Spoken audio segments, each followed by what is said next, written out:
Hey, I'm Skylar. Who would watch the Super Bowl without playing squares, right? Well, you've got a couple different options if you're sick of tired of doing, what's that stuff called? Pencil and paper score sheets, Do you remember those? No? Okay.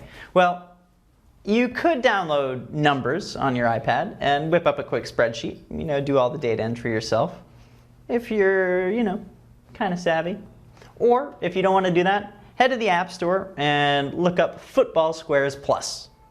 It'll run you a cool $3 and it looks like this. So it just generates spreadsheets for you.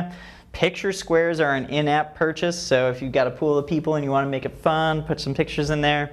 It allows you to create different sheet styles, custom sheets for any occasion. It was kind of a big deal, I guess, last football season. And you can email the sheet out directly from the program for all the people who are playing squares with you at your Super Bowl party or office party, what have you.